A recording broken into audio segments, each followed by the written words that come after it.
like call a place a place. You draw lines for that reason only. But why not just kick people out if they're a problem? Like, yeah, anyone can come and go as they please, but if you're a dick, then we'll kick you out. we're not citizens of a country. We're citizens of a planet. We're all Earthlings here. And I think to me, it's like humanitarianism applies to everybody. Like the rules apply to everybody, no matter where you are. Like, you treat people with respect, whatever expectations you have of your own citizens, that, or the way you deal with them should apply to anybody else who comes here. Like, this is how we do things here. You can't make exceptions. Like, don't get me started on Guantanamo Bay.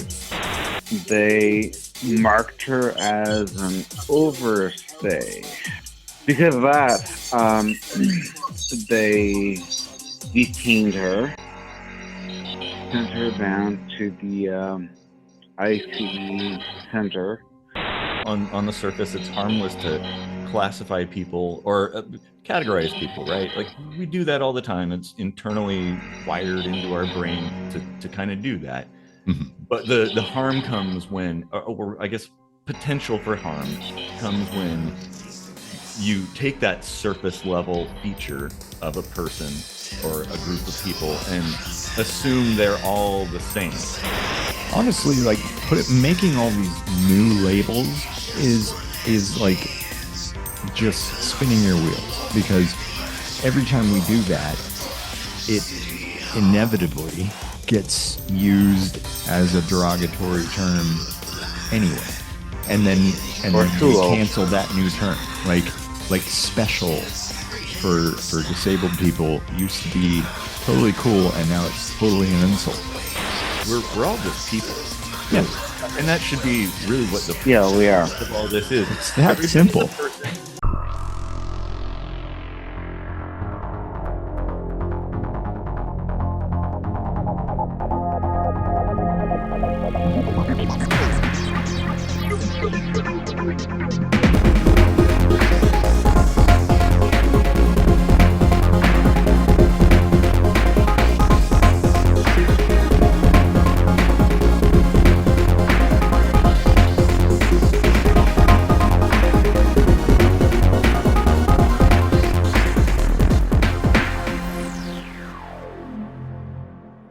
All right, welcome to another kitchen sink microscopy. I'm Eric Rosenblatt, and we'd love it if you'd like and share this video, subscribe to the channel, all the good YouTube warm fuzzies that we like.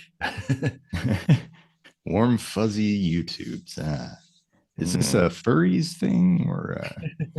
Well, I'm Casey Rochford. I am not a furry, and I am a writer of auditory composures, as is Eric here. And we have those auditory composures at the end of the video, which you should wait all the way through.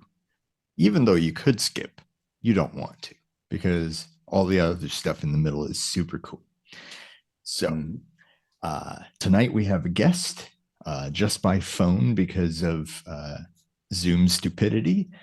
So maybe we'll just gump in a little cartoon Randy. No, probably not. But welcome back, Randy. Fine. I'm here. So we invited Randy on because this is going to be a very interesting three-way discussion on immigration, emigration, myself now being in Germany, Randy having lived in Japan and brought his wife over to the US from Japan and now might go back to Japan. Like, there's all kinds of great stuff to talk about here from three different points in the world. So that's kind of what we're going to go into. Not to mention all the stuff going on the US-Mexico border. Like, we could talk about like the bullshit ICE stuff. Like, there's plenty to talk about here. Oh yeah, Ted Cruz. Your favorite topic. Yeah. Yes. So how do we want to start this then? Like, well, I stories guess, or yeah. Why don't we just first, real quick, talk about like the last several years at the border and what's going on with like people in cages, and I mean, like, it's not really like uh, an embellishment. Like, there's actual pictures of people in these cages. chain link boxes, basically. Yeah, and being separated My from their family. mother-in-law spent a night in one of those. Oh wow. Jeez. What? So Yeah. what prompted that though? Like, your mother-in-law is not Mexican. Uh, No, she's not. She's Japanese. I guess if you want, I can start with this and we can take us wherever. So my mother-in-law was here on a B1/2 visa, which allows 6 months per visit to stay here. And we found out that she could extend that to however long she wanted to do that for. And so USCIS was like, hey, great, pay money and we'll tell you when. And we never found out when. So she left the States and then came back. And when she came back during Christmas time with gifts,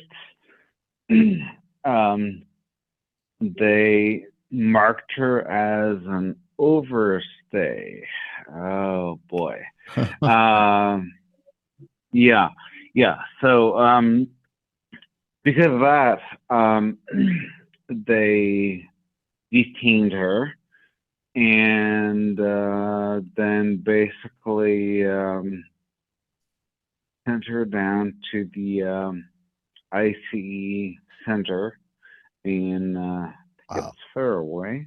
So real quick, let me just interject. Most of the rest of the world, when you overstay, they just put you on a plane back to wherever you came from. Like, they don't throw you in a cage. Right. So in this case, she went to ICE jail, and then the next morning she had to basically pay her fee for flying back to Japan, got a 3-year ban on her reentry, and went back on the plane in handcuffs. Oh my gosh. Wow. That's crazy. Yeah. Like a non-violent person being detained in such a way and treated that way, like, that's uncalled for. Oh, absolutely. But the fault was USCIS. They never sent us the note that said, here's your limit, or here's, the deal. They never sent us anything, and we called them over and over again, and never heard anything back. Of course, that happens all too often, honestly. Like, right? Exactly. There's no recourse. Like, there is no punishment for errors like that, even though they pretty much transgressed upon, your, I guess, liberty. Essentially, they put you in a cage, handcuffs, all that stuff, because they made a mistake. And what can you do about it? It's like, well, you can't retaliate. And if you basically have to ask permission for them to, give you some kind of compensation, but like that'll probably never show. That'll never happen. Yeah. And so this is not the only. Oh yeah. this is not the only story like this. This happens all the time. Right. All the time. Well, for a country that's founded on the principle that all people are created equal, they certainly don't treat people that way. Like, no. All of a sudden, you have to be part of the Special America Club. Mm-hmm. Yeah. Well, so trying to fix this, talking with the embassy, consulate, USCIS, other folks, customs. Oh God, don't get me started on customs. I hate those guys. Nobody has the same answer as to how to fix this. So we're kind of stuck. Mm-hmm. Oh, they sure know how to tread on you, but they as far as finding out how to solve a problem, nobody has a freaking clue, and they just direct you from department to department, and and nobody has the answer, and it's not like there's a book that you can reference to see hey, what do I do? I mean, there kind of is, but it's so convoluted that actually making sense of it, well, you got to be some kind of super genius. Yeah, I had a similar problem moving to Germany, but I'll get into that later. Well, we can do that now. Go for it. I feel my story. So. Well, yeah. There was a great deal of stress moving to Germany. It wasn't impossible, but I'm probably pretty lucky in that, I got married, and that made it quite a bit easier. All the while, of course, I was of course very scared that it would be scrutinized, they'd be like, well, is this a real marriage or something like that? But none of that ever happened. I was just trying to prepare for the worst. But yeah, I mean, they even tell you we'll look at your social media account and look for pictures and stuff. And my wife tends to have a more private approach to social media. So I was a little nervous about that it was all one-sided. I had pictures of us, but she doesn't have any content whatsoever. No posts, no likes, nothing. So it was I was a little nervous about that, but it never happened. That, none of that ever happened. But the point to what you were saying, getting different answers from everyone you call, getting passed off here and there. Germany is known across the world as having the most bureaucracy, and that of course gums things up so bad. Oh yeah. And it's like that in the US too, of course. Oh yeah, for sure. It's well, and can you imagine? I mean, it's hard enough as somebody who understands English to a pretty good degree and has lived here my whole life. It's hard enough for me to understand that, but I can't even imagine what it would be like if you came from another country, a different culture, different language, and you hardly know English, trying to wrap your head around how to move here. That would be, I don't even know. It must be one of the most terrifying, or I guess difficult experiences. I'll make a quick note here. Sorry to interject. So when I lived in Japan, I got married quickly, and my visa for Japan took 2 weeks and cost $70, and I was done and good to go. Wow. Wow. A lot easier than I had to go through. Yeah. Try getting your wife a green card. Ooh, yeah. Yeah. See? Mm-hmm. Mm-hmm. It's really funny, isn't it? How the propaganda within the US is that immigrants can just walk right in and siphon off of our benefits and stuff, but it's not. And rape people, according to Cruz. Right.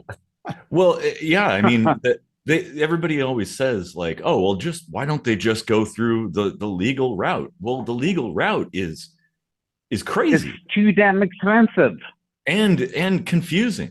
Like it's and unclear. takes time. Yeah, a very long time. In fact, a coworker of mine, he moved to Vietnam, and like married a girl there, and I think they might be coming back to the U.S. to live here for a while. But like before, originally she was going to come to the U.S. and stay here for a few years or something, and give enough time for his daughter to grow up and be 18 and whatnot.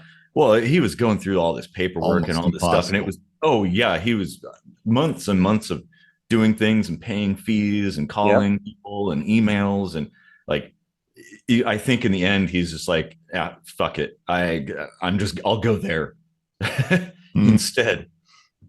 Like, I mean, but yeah, I'm my end game is going back to Japan just to not deal with the shit. Yeah, I can understand that. Okay. I think you all know my position on this, in that borders are bullshit. Like, yeah, people should be able to just go where they want to go if they're like welcomed there, right? Like, whatever. Like, what's the point of borders and restricting people from coming in or going? Like, if I wanted to move to another country, I have to pay the U.S. to get out of here. Like I want to become a citizen of another country, right? Like, just leave the U.S. That's not totally necessary. It is true, but it's not. It's not a requirement. Like, I didn't have to do any of that. But if you want to like not be a citizen of the U.S., right? Like, not dual citizenship. But in my case, there's no point to that. It used to be you could have dual citizenship in the U.S. and Germany, but it's not the case any longer. Used to be, yeah. You're but right. they have I'm forgetting the name of this agreement that was made in like the 80s or something, but they basically make it so like whatever you earned in Social Security and then whatever you get in your public pension in Germany can be combined when you retire. So like there's no reason to give up your citizenship in the US unless it's like some kind of like crazy thing, like yeah. But that's only Germany. There's probably a lot of other countries that maybe a few other countries, but like, yeah, I think my daughter is dual. Oh yeah, really? And yeah, she's dual. And when she turns 19, she has to pick. She has to pick? Yeah. One or the other, really? Oh wow. Who's one or the other? Yeah, whose policy is that? The U.S.? Yeah, of course. But here's the deal with that is that most dual Japanese American people, they just keep renewing their passports as they get older, and they keep the dual because there's like a loophole with that. So she can be both. I mean, that's kind of beneficial, really. Yeah. I mean, like I wouldn't be opposed to getting rid of my U.S. citizenship. Like, I have no real reason to hang on to it other than like, why would I throw away all of that, like, 20 plus years of Social Security benefits that I paid into? I fully understand there's no guarantee that it'll be around by the time I'm able to draw off of it. Oh, yeah. Right. Yeah.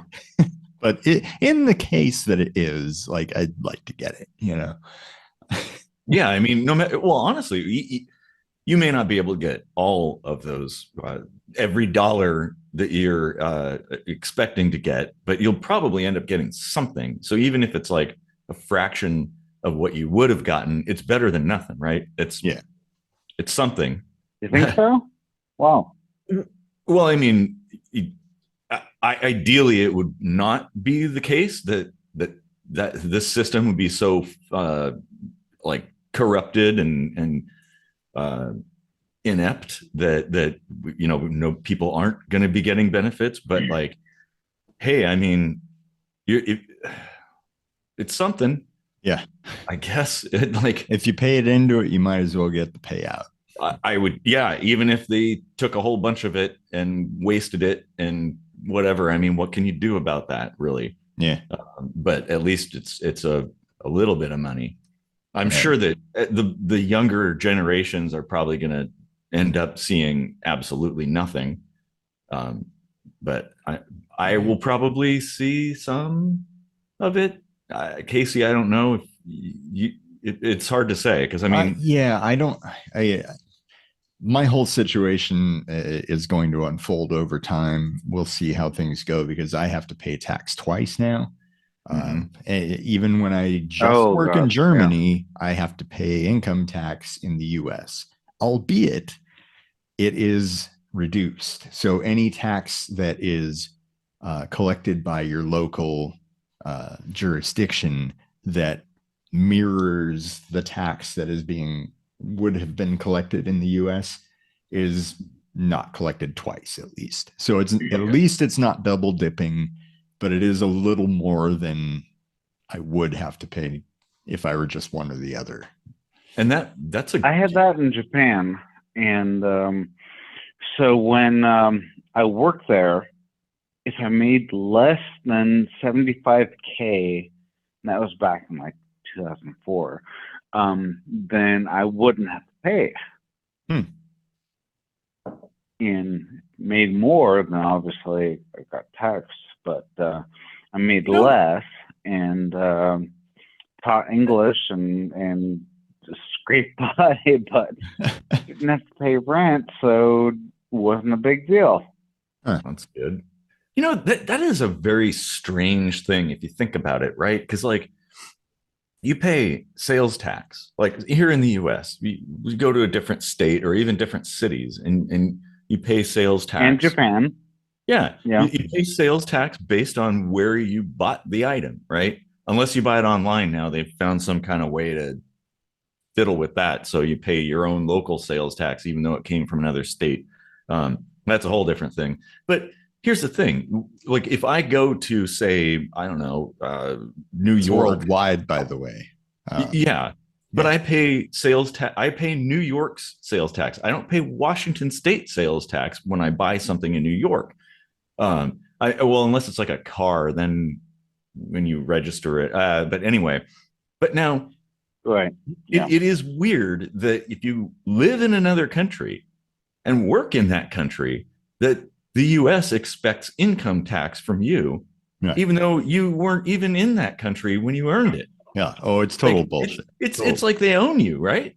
Right. Like, but how does that seems a little. It's not total bullshit because if I'm retaining my citizenship, I do collect the benefits of that citizenship. Okay, whatever that may be. That makes sense. Okay, like I can come and go to that country as much as I want. I can stay there as long as I want.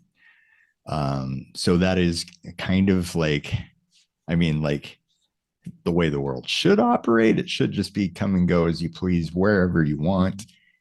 Yeah. But as things are now, it's nice to have that safety net.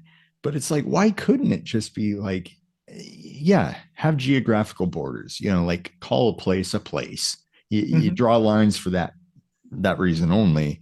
But why not just kick people out if they're a problem? Like, yeah, anyone can come and go as they please, but if you're a dick, then we'll kick you out. Well, yeah, exactly. Like the situation in the beginning, like you said, Casey, a nonviolent person who's just traveling.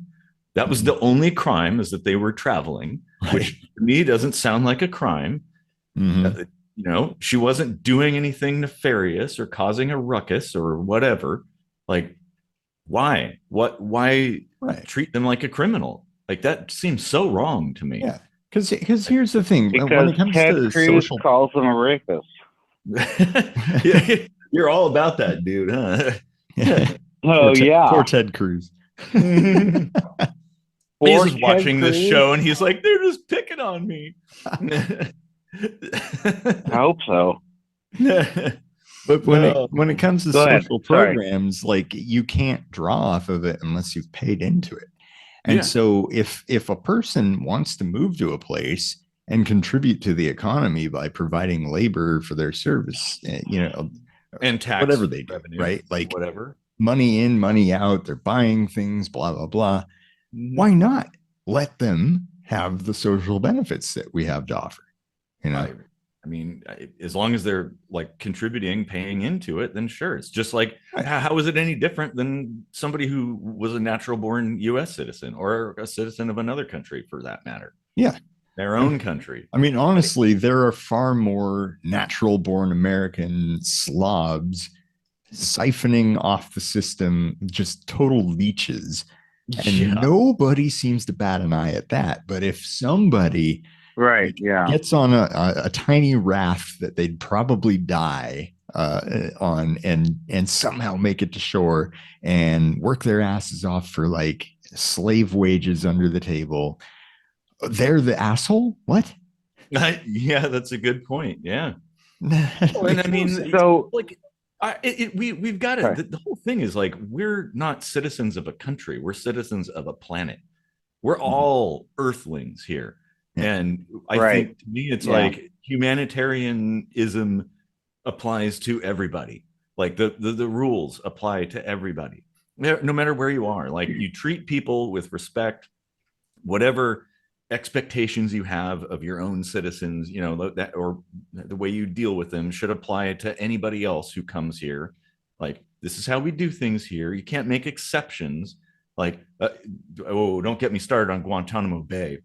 Like, that is so wrong. Like that, and they're like, oh well, but they're terrorists, and so our laws don't apply to them. Well, of course they don't, because it's in like Cuba, which is like, that's a weird thing. How do we have a U.S. base in Cuba?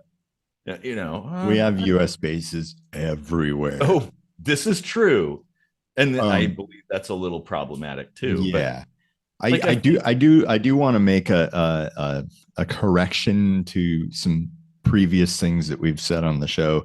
Like I said, like, we have U.S. bases in every country, but no other country has bases in the U.S., and that's actually wrong. There are actually military bases from other countries. I forget which ones. Probably Britain, I would imagine. But of course, they're allies. Like I'm pretty sure we're not letting like North Korea have a base. No. Well, and that's the thing that's so weird about Guantanamo Bay is like, we U.S. citizens are not allowed to go there except for very special cases. Yet we have a military base. They're kind of seen as an adversary, right? So that is a little weird. Like, what? I don't know. It'd be weird. Like you said, North Korea. If North Korea had a secret base in the U.S., we'd be like, what the hell? That doesn't seem right. Didn't Obama open it up to go to Cuba, or was that just kind of a temporary thing? Randy, you might know this because you love cigars. It was during he opened up travel and trade with Cuba. Yeah. But it's still kind of limited. Like, you can't just go there on a whim. I think it's like, if you're Trump a student, shut it down. Oh, of course. And that's something that like the whole Cuba thing, like, come on, it's been so long. Right. I mean, I think it's time to, I mean, Jesus, how long ago did all that conflict happen? Jesus, my dad was like a teenager or something like that. Yeah. Castro's long dead, right? Like, yeah. Like, I mean, it's come on. It's like, why not kind of let that dissolve, like, these kinds of things that persist for generations just because politics and stuff like that. Like, I mean, so borders create all these conflicts. Like, if we didn't draw these lines and put so much emphasis on them, like, the world would operate so much more smoothly. Like, we could have a Roddenberry future. I agree. Well, like, I think borders or the lines on maps make sense when you're trying to tell somebody where exactly you are or where to go, right? Like, oh, it's in this a geographical box makes sense, but a cultural box Like you're right. Yep. Yeah. It, like you said, the emphasis on borders is the problem. It's like that's why all these people get hyper patriotic about their particular country. Yeah. Because it's And like, oh, this it's is one our thing. It's space. one thing if it's like my soccer team's better than your soccer team. That's Mhm. harmless, and Yeah. it's fun and even like inspiring to like sport better. But Yeah. Yeah. like Exactly. when it comes to like, those heathens or those cretans, like they believe this or their culture does that. Like, And this is the thing too, is like it also having that mindset kind of gets people to have a belief, like I guess they kind of blanket everybody, mhm. like, oh, all the people in Iran are like this. It's like a hive mind. Like, no, it isn't. Anywhere you go in the world, there's a variety of people with variety. In most places, there's multiple different kinds of cultures interacting within the borders of a country. There's different schools of thought, different philosophies, and maybe different religions and things. All kinds of stuff happening in that space. Like, but what that does, this kind of I don't know what exactly to call it. Is it nationalism, I guess, or something? Yeah. That you kind of Well, put everybody in the same humans, bucket. Like all these people yeah, are like, sorry, yeah, oh, go ahead. humans like to classify people into certain categories.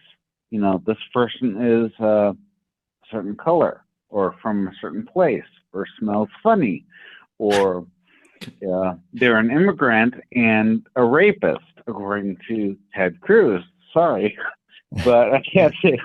And Do we play the Ted Cruz we drinking like to game? classify. Yeah, it could be. It could be. But we like to classify and arrange people by religion, color, and beliefs, and smells, and hairstyles, and things, and their interests and whatnot. Mhm. Geeks to blacks to Afros to Indians to Mexicans to the On the blessed surface whites. that's harmless though, but when you start ascribing certain like attributes, even positive ones, I think are kind of harmful in a way, like like It can be, misleading, yeah. let's say. Like you're Catholic. You're Catholic, so you believe in Mary, not Jesus. And for that, I'm an evangelist, and Yeah. you're going to hell. Yeah, it's I think See, it creates this, like I think, Casey, you're right that in on the surface it's harmless to classify people or categorize people, right? Like we do that all the time. It's internally wired into our brain to kind of do that. mhm. But the harm comes when, or I guess potential for harm comes when you take that surface level feature of a person or a group of people and assume they're all the same, that Right. every single person who possesses the superficial feature is yeah, all the same, like yep, every one of them, which is totally not true. Everywhere you go in the world, there's unique people. Like they're not all the same. I mean, they may speak kind of the same language or something, or kind of look the same, but like they all have different interests in food. They all have different interests in music, hobbies, different levels of education. They find certain things humorous and other things not. And, it's just like everywhere, just Well, like here. I We, was we go just around here, it's the same thing. yeah, I was just talking to my wife about something that J.K. Rowling said years ago that got her canceled, and we were both like, "Well, what did she say exactly?" We looked it up, and it was just that she read an opinion article where somebody, instead of saying women, said people who menstruate, and she was just kind of like poking fun at that a little bit, and it's like, well, that's not really that bad if you like it, Like comedians say way worse shit. Oh yeah. And it's like, are you only allowed to make a joke if you're labeled as a comedian? And then all of her work is now evil. What? And I people are know. Well, like picking holes in all of her work. Like there's not enough black people in her stories, you know, like what the fuck? yeah, that's it. That's Oh, wow. somebody's creative work that you can't. No, Yeah. and yeah, I mean, what is asking a question or finding something a little confusing or amusing, harmful and hateful? I don't think so. No. Like if you're Honestly, like making all these new labels is like just spinning your wheels, because every time we do that, it inevitably gets used as a derogatory term anyway.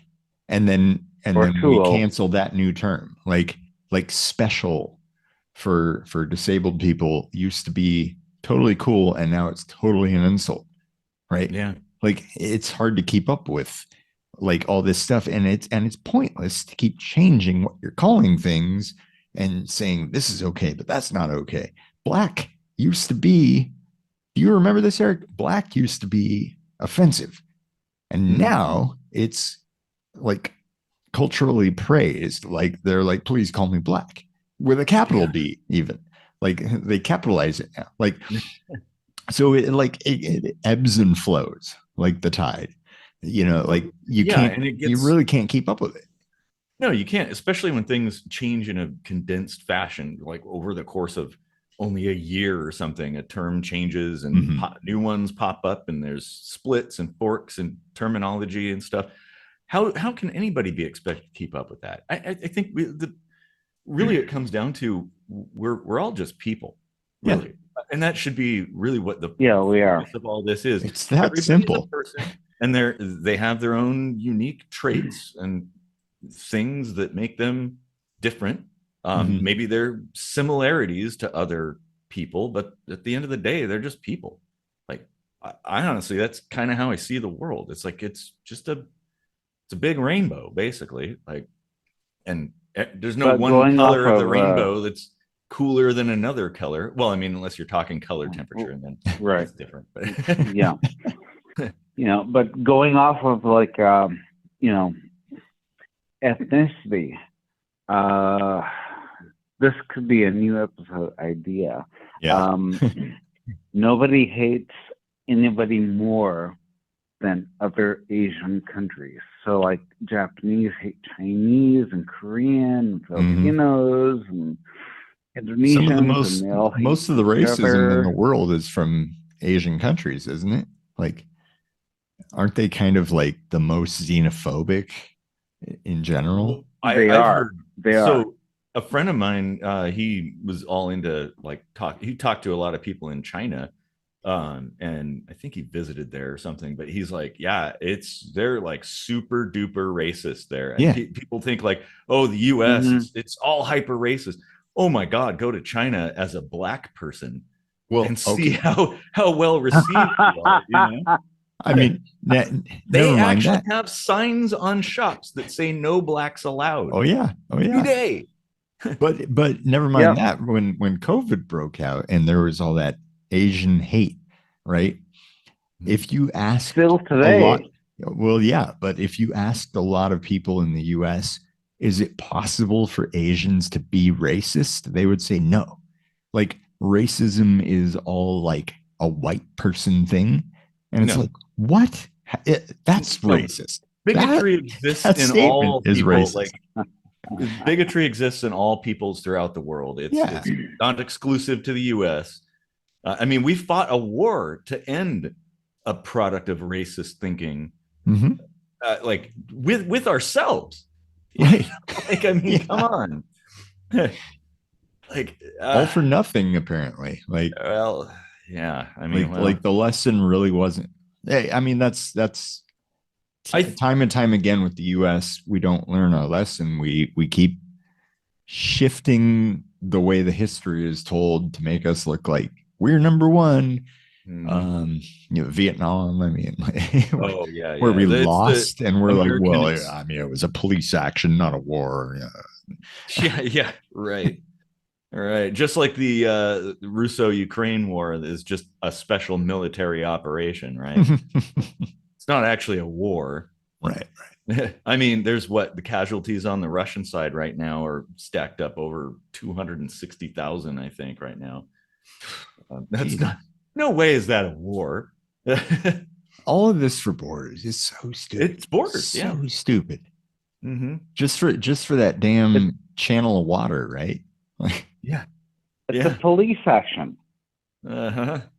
Yeah. So they said about Korea. Yep. Mm-hmm. Yep. And well, Vietnam too. Borders. Same sort of thing. Yeah. Yeah. Borders. Yep. I mean, our involvement in those two particular conflicts had a lot to do with stopping the spread of communism. Those bad, evil commies. Oh my gosh, they're anti-Christian and they're going to turn you into slaves and shit, but yet they want you to have universal health care and benefits and be equal across the board. Oh my gosh, I'm a commie. Well, I don't know that necessarily always plays out, but I mean, it isn't the scourge, like the whole Red Scare, the moral panic that was the Red Scare. Right. Obviously, was complete nonsense. So I was just asking my wife about this last night because she was born in East Germany before the wall fell. Ooh, nasty. and I was like, because it was sort of communism. It was technically socialism. It was under Russian, USSR control. The Soviet Union. Yeah. And Honecker and all that crap and stuff. Yeah. And I was like, well, okay, so like all the stuff that looks good on paper, was that real? Was it like you were taken care of? Like you didn't have to worry about like putting food in your mouth and maybe dying, right? And she was like, no, but we didn't have freedom.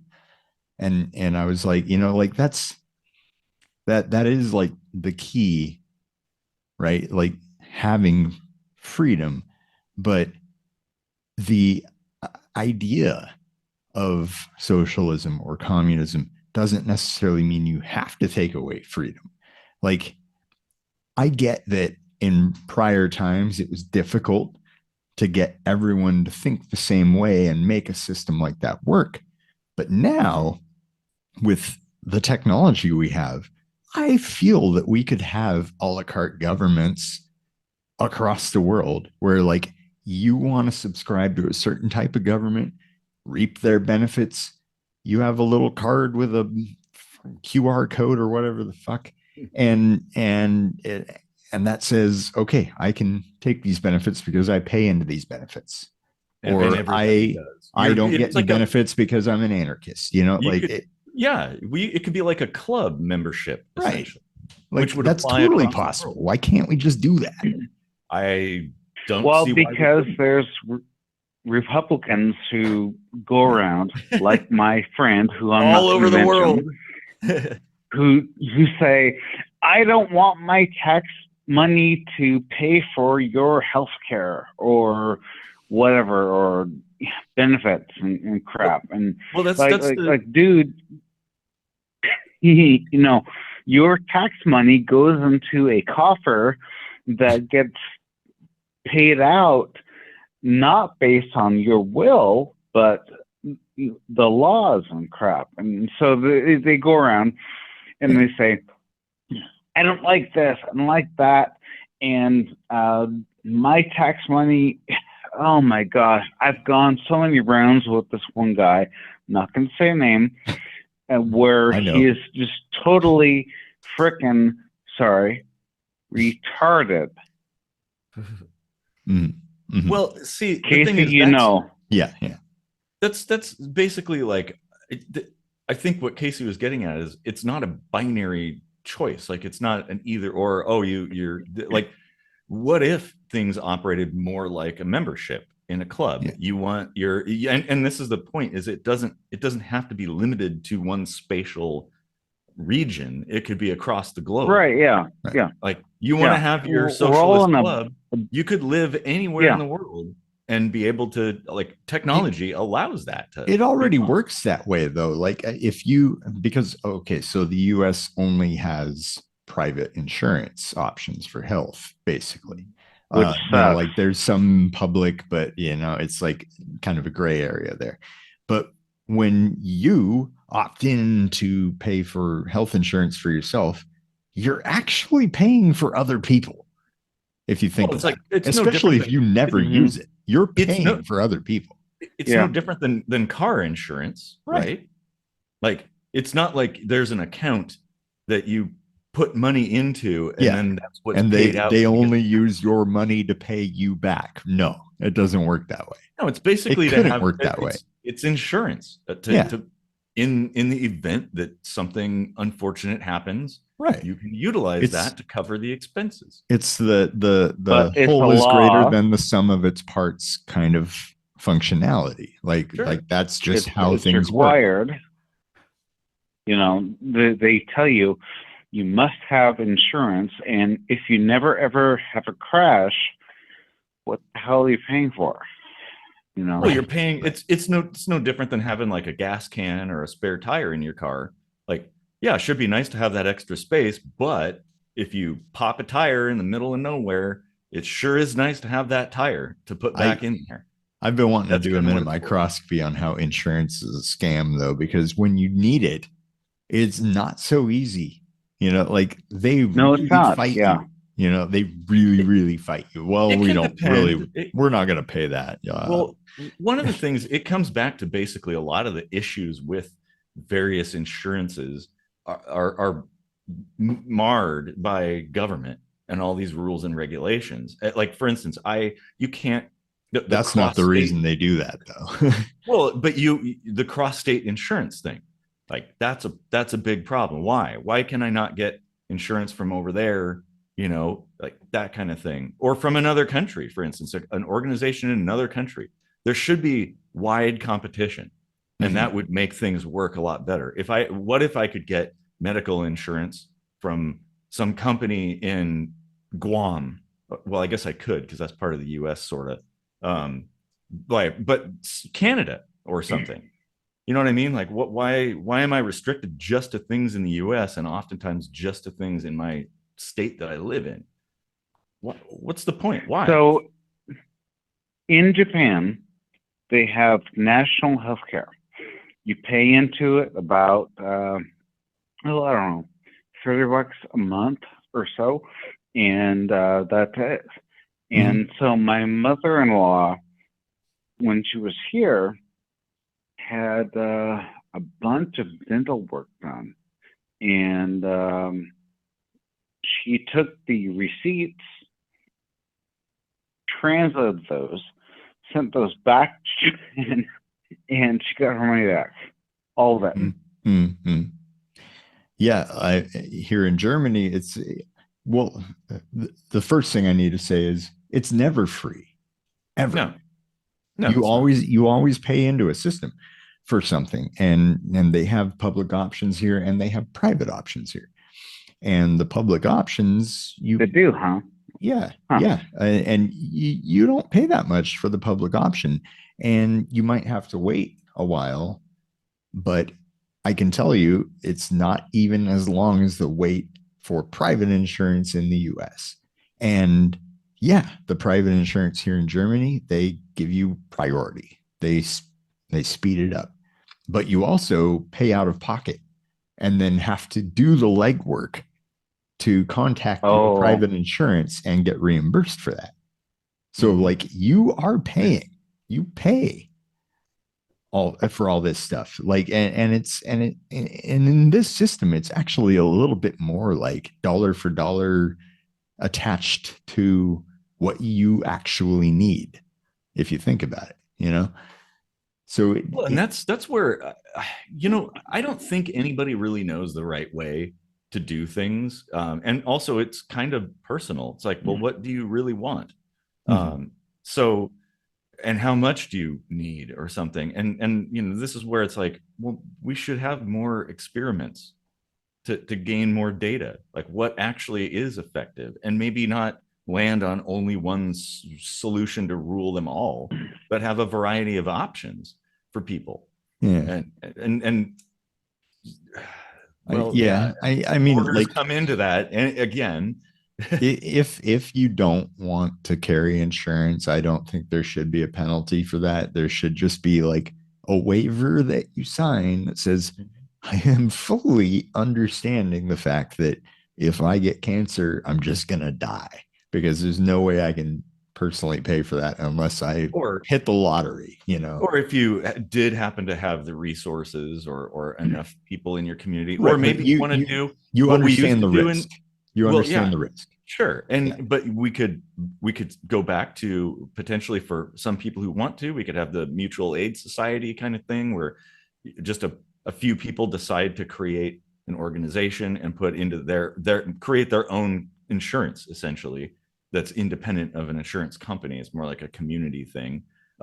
Nothing stops you from doing that, right? Like, what's that? Nothing stops you from doing that now, right? I don't know. There's a bunch of regulations around medical stuff that I don't know why. I mean, you make an agreement with like all your neighbors or whatever, like, hey, let's open a bank account together and this is what it's used for, and you sign contracts. Like, I don't see any problem with that.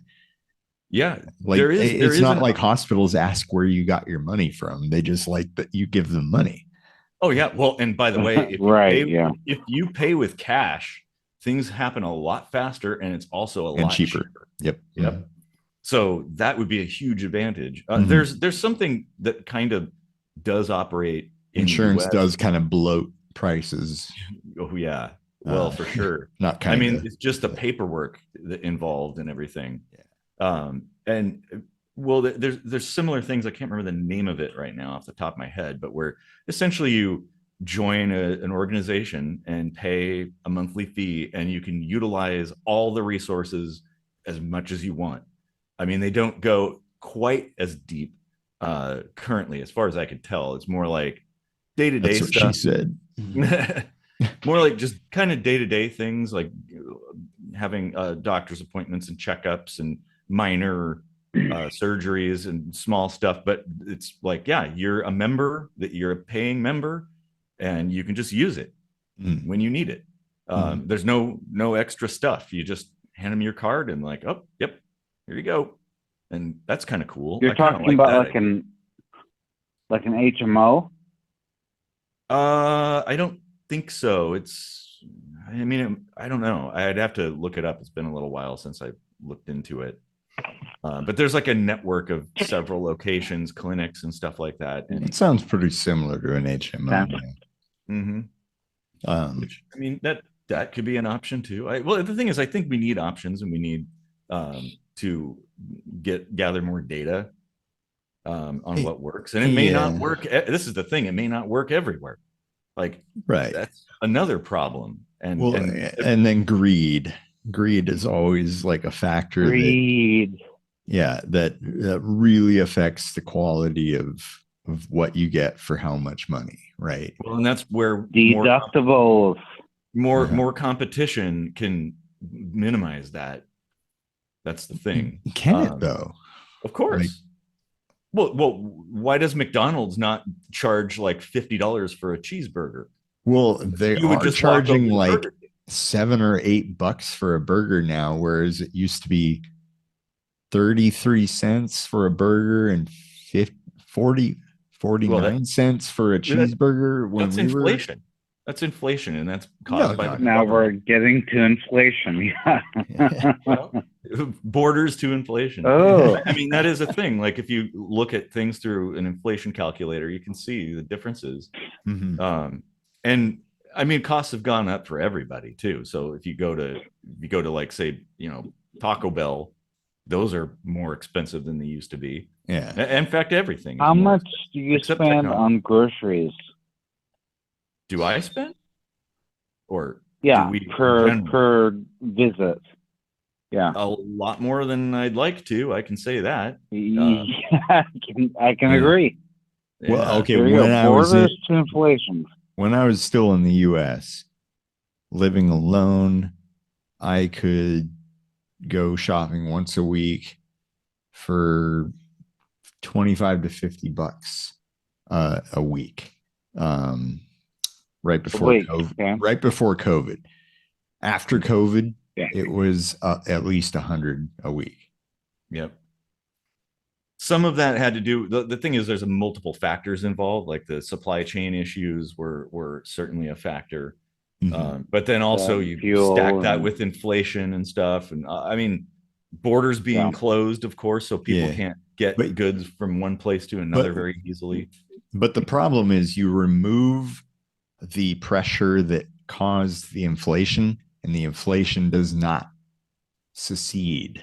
Like Well, it always stays more expensive, and well, then gets more expensive when the next thing comes along. you can blame the government for that because the Federal Reserve is tasked with a 2% inflation rate. That is their target. They don't have a 0% or negative inflation rate. They're supposed to create inflation. That's super That dumb. seems kind of bullshitty to me. Like, Yeah. like Jesus.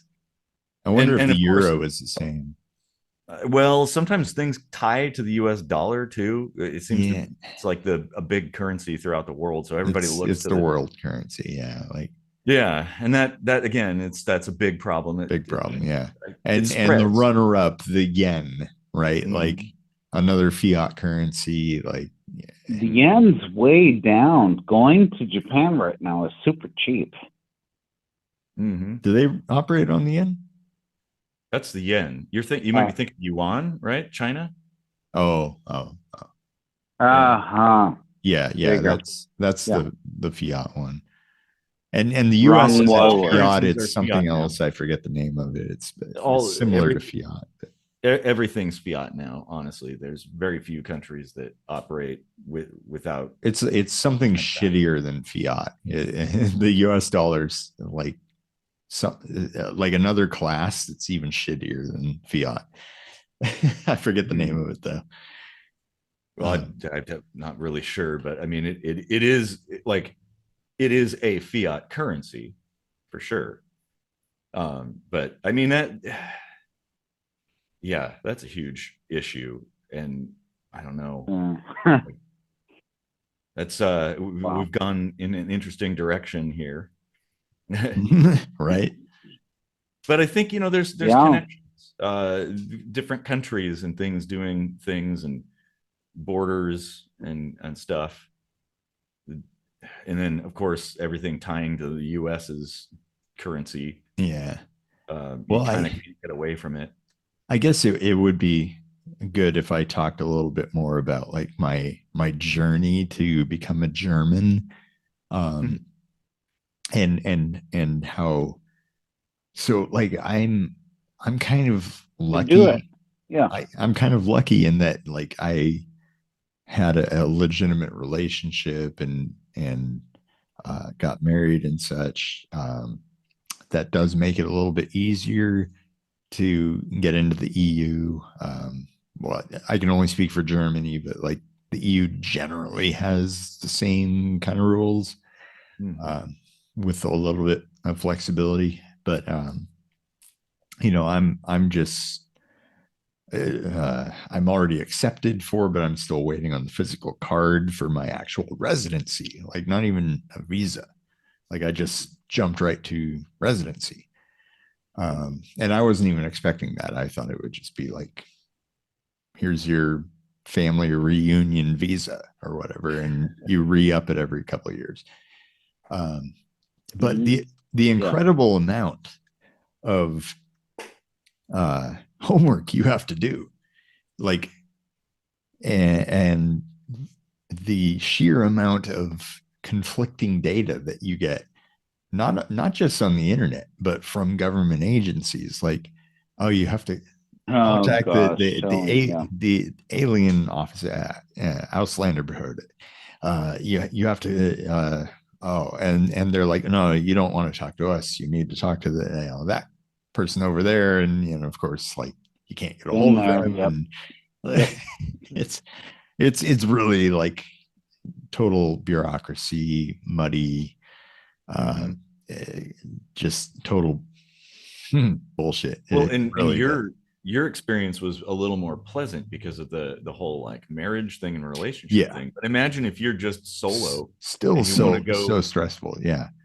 like you just, Yeah, hey, I just want applying to, for a job and Mhm. yeah. Well, yeah. I can't But, legally but work until I have that like physical card. So And I'm like the, stuck not working right now. you're basically dependent on somebody else, which imagine if you were only just yourself going, you Yeah. better have a big stockpile of money You because like, probably can't do it. You probably can't do it honestly, unless you get a job or mhm. unless you're a student and you can only do one or the other. Oh, Yeah. Like if you're on a student visa, you can't work. If you're on a work visa, you can't go to school. right. well, but wait a Yeah. minute. You still need to live, right? You know, Right. you need a place to live. You need food. You need, you know, school So supplies or so you whatnot. Like, you come with the education that you've got and that's it. And you get a job. Or you come here to get your education and then you get a job. But that's well, actually a little bit more possible because of the social network here than it is in the US. Like if you want to be a student in the US, it's all about debt. You go into or debt. Yeah. you would have to come with enough resources to begin with. Like, oh, my Be bank account, rich. I've got Yeah. enough money to Right. Yeah. survive for a few years while I'm going to school. Yep. You have family that are paying for it or something. That's Mm-hmm. pretty much the only way you could make that work. But I mean, how come as a person, a US citizen, how come I can do both? I can work at a job and I can go to school at the same time. Nobody's stopping me. So why are Mm-hmm. we stopping anybody else? Well, Yeah. Honestly, I don't understand the difference. Like you should be able to wherever you reside, you should be able to decide if you want to be a worker or a student or both. or both, yeah. You know, like I mean, because yeah, you gotta pay for stuff when you're going to school. I mean, like a visa for schooling should come with the expectation that you're gonna have some kind of part-time job. To, you know, like mm-hmm. how that just seems asinine to me. I mean, you don't have to do that in a system like this where like school tuition is covered up to a certain age. I mean, like I don't think I could go to school for free, but like they make it possible for people of a more viable age Mm-hmm. to get free schooling in the college level and there's no involuntary homelessness in this country. Like there is always a way for you to have food, shelter, and everything you need, like the bare minimum, at least. Like In Germany. there is no yeah in Germany there is no way to like fail unless you really just don't give a fuck about life. Like, Mm-hmm. and there are homeless people, but like it's like there are a special division of police to like interact with those people and say like, hey, like you might be bothering a few people here, maybe tone it down. If you need some help, here's some resources that you're totally welcome to, and they're like either, oh, okay, I didn't know, or they're like, I just want to drink and sleep on the street. It's like, well, that's your will. You're welcome to it, like, I mean, you can't really eliminate homelessness because some people do want to be vagrant. Or there's mental health things related to it. Yeah, Typically, a drug but addiction and stuff. even then, you have access to help for mental health issues. Yeah. Like even if you have mental health problems, that doesn't necessarily mean you don't have your shit together enough to know that you're miserable, right? Like you can be a little crazy, like enough to not be able to hold down a job or whatever, but know that like you don't like living on the street and you would like help. Uh-huh. But in the US, you're just straight fucked. Here, Well, I you can wouldn't actually say get Yeah. help. that. Yeah. There are I resources, but they're can't. not quite as centralized, I think, or uniform. And if it's not easy and not accessible, it might as well not exist at all, Mhm. honestly. And I can say that from personal experience. I've been poor enough that I've depended on food banks Mhm. and stuff like that. Like I've been in that system in the US, and Yeah. it's incredibly difficult, and they make these loopholes to where like you it's instead of a loophole, I should call it a whirlpool. Like there's really no way out of it unless you get real lucky. Really Mhm. lucky. Yeah. They Well, they make it impossible to get out of that without a huge helping hand somewhere. and some of it too is also knowledge. School doesn't prepare us for life, at least public school. So we don't really know Well, what to do. life the way it is doesn't have to be so complicated. It isn't that complicated. I mean, it depends on how you look at it, of course.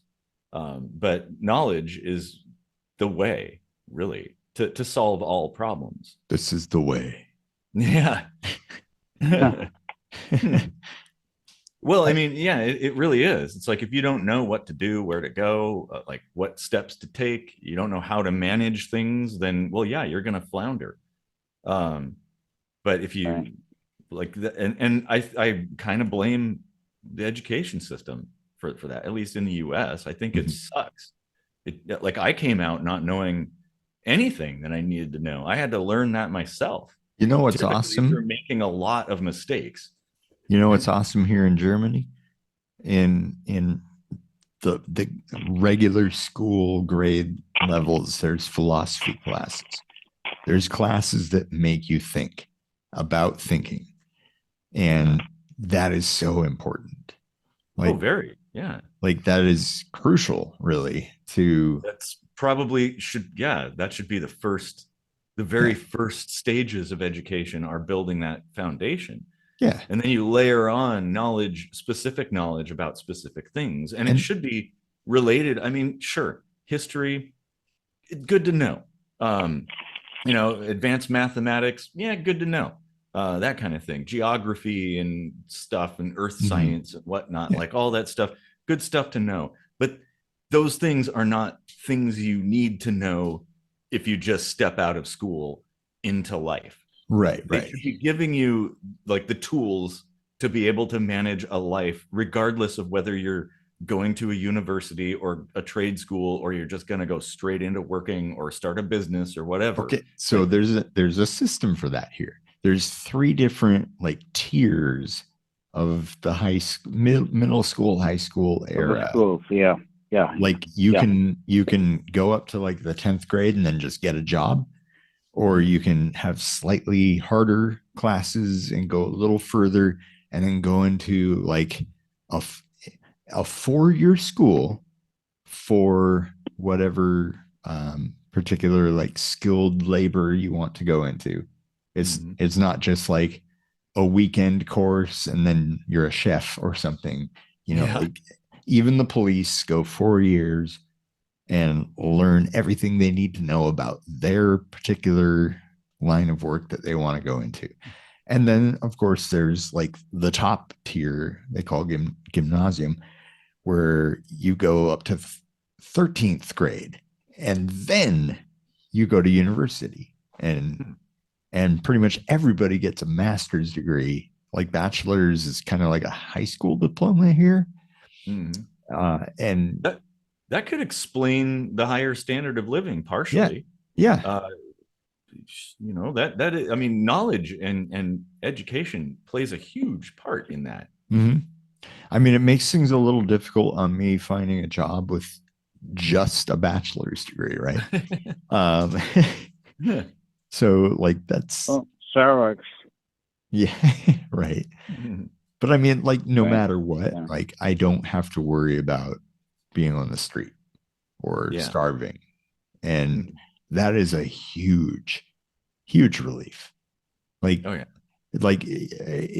I think we sometimes underestimate or downplay the amount of stress that puts on each of us, Hmm. right? Like Yeah. as a U.S. citizen living in the U.S., worrying about where the next meal comes from or how we're going to pay rent. I think most of us have been there at least, you know. Oh, sure. But although the US is certainly better than most countries in the world. Like most places in the world are right, no doubt, way worse. But the opportunities it has the ability to be better, and it doesn't really experiment with anything else. No, that's true. Well, I mean, it's an established bureaucracy now, so good luck wrenching that tooth out of the mouth. Right. That's never going to happen. Just like they're never going to institute term limits.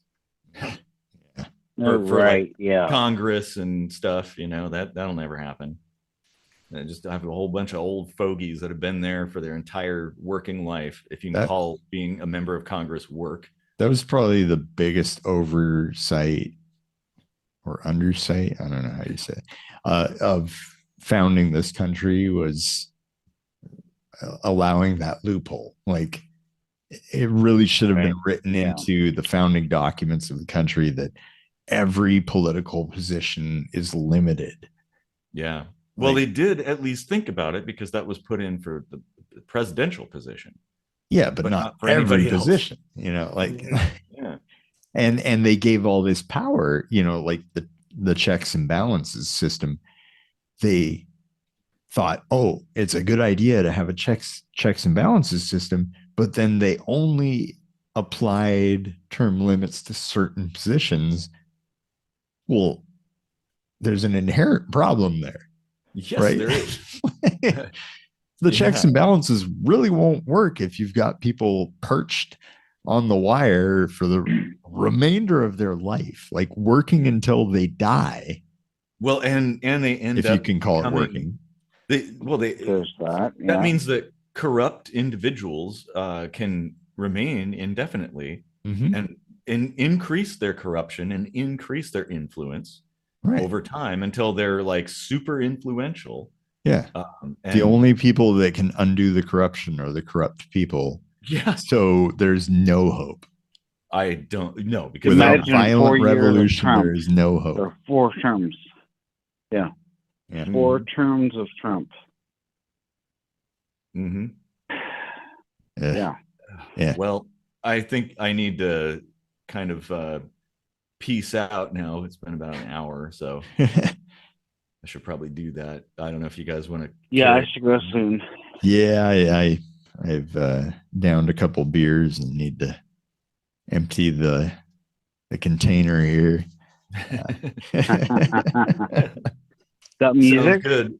Well, this has been a really interesting. That is music you hear, Randy. That is. It's been a pretty interesting conversation, though. I think there's a lot more we could go into, but I think we've covered a lot of bases, actually. Like, they're all interconnected. And there's definitely a few other episodes that could jump off of this one. Oh, for sure. Oh, goodness. Yeah. So thanks for joining us by phone, even though Zoom was being a little bit of a bitch. Hopefully next time. Yeah. You're our first phone-only guest. I know. Yeah, it actually is kind of cool because it has that phone sound to it, which I like. That is kind of weird. Yeah. All right. Okay. Thanks, Randy, for joining us, and thanks everybody for deep sink diving into all kinds of different topics. I've got a son of a bitch story. It goes a little something like this, you see. My friend's got a Japanese family, all have to fly and spend a night with ICE. Now I'm not one to call for a fight, but no granny got to sit in her cage all night. What you gonna do with Mr. Bones? Cage the captains now to taste the